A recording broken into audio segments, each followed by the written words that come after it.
Hello, my name is Abdul Maalim. I reside in Seattle, Washington. Today, I'm going to be joined by a colleague and a really good friend of mine to talk a little bit more about coronavirus and the effect that it has had on our lives in general. Coronavirus was declared a global pandemic by the World Health Organization back in March of 2020. Globally, extraordinary measures are being taken to combat the formidable spread of the ongoing outbreak. Under such conditions, people's adherence to the preventative measures is greatly affected by their awareness of the ongoing disease. Without any further ado, I would like to get right into this conversation. Hi, how's it going? All good. How you doing, man? I'm good. My name is Ahmed. I am a research scientist, and the work I do is in immunology, specifically cancer therapy. Thank you. It's really nice to meet you, Ali. Yeah, thanks for having me. No problem at all. So tell us a little bit about COVID-19 and how much it has affected our lives in general. Yeah, COVID-19 has affected our lives a lot in the fact that it's a pandemic. So it's affected so many populations and so many countries within the world. So it goes, beyond just affecting a country or two to the point where, it's become an international, situation. And, what's really problematic about COVID-19 is the fact that so many of its symptoms are, common, fever, shortness of breath. These are, symptoms that can be confused with, a lot of other infections. And also, what's really effective about COVID for the rest of the world is the fact that it is, highly infectious. So we can go from one person to another quite quickly, and sometimes it can be, hard to detect because of its incubation period. All right, thank you so much for that. And there's as we know right now that we do have vaccine for coronavirus, and a lot of people have been encouraged to take it, but there's been a huge hesitancy for people to actually go ahead and volunteer or to decide to take the vaccination. So why do you think that's the case? And why do you think people are super hesitant to take the vaccination? Yeah, I think one of the big things about COVID vaccine is the fact that there's been so many myths and so many false narratives that have been put out there through the media, social media, and whatnot. And some of them are quite misleading. For example, there has been situations, or there's such a myth that the COVID vaccine has been created too quickly and it is not safe. And so what I would definitely like to say about that is that's completely infactual. And if you coming from especially the work I have done, the COVID vaccine is based on the mRNA technology, and this technology has been around and has been worked on for decades. So it is definitely not a new technology, the vaccine, the mRNA part of it. And really what some would say is quick is really just as a result of several of the best minds in the world coming together with a lot of resources, a lot of funding, because of the fact that this is a pandemic and it's affecting everybody.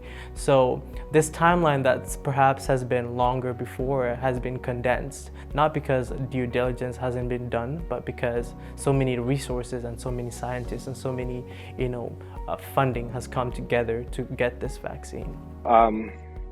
Personally, I've been vaccinated, and I'm assuming that you have too. So can you tell me a little bit about your experience when it comes to getting the COVID-19 vaccine?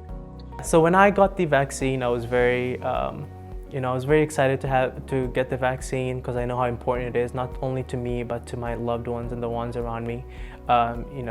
Because it is, at the end of the day, it's not just about one person as well. It's about a whole community and looking out for one another.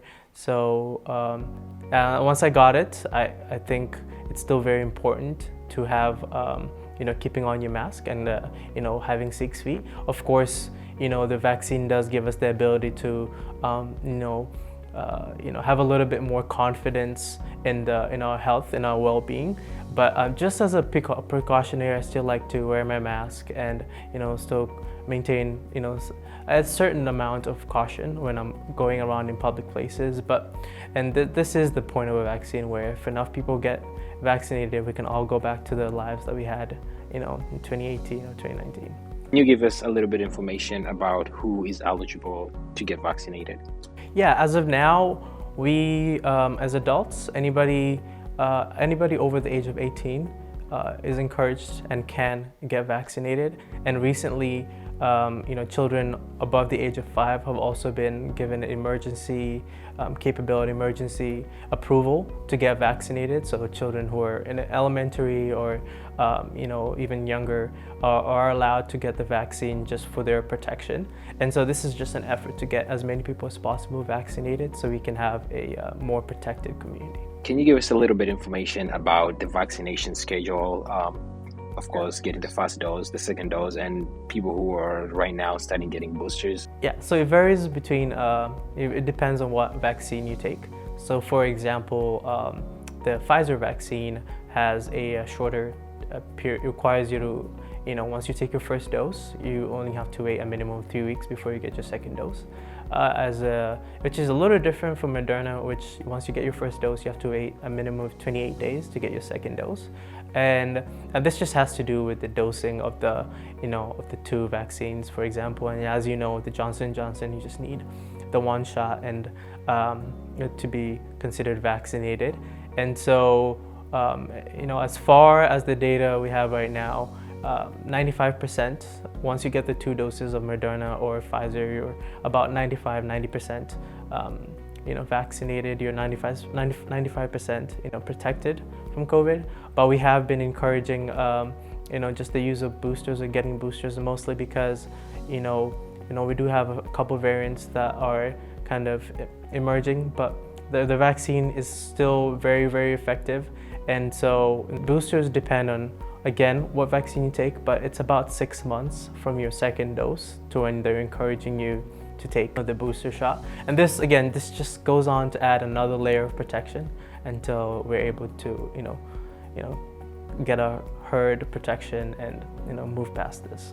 It has been a pleasure talking to you about this today, and thank you so much for joining. Yeah, thank you so much for having me.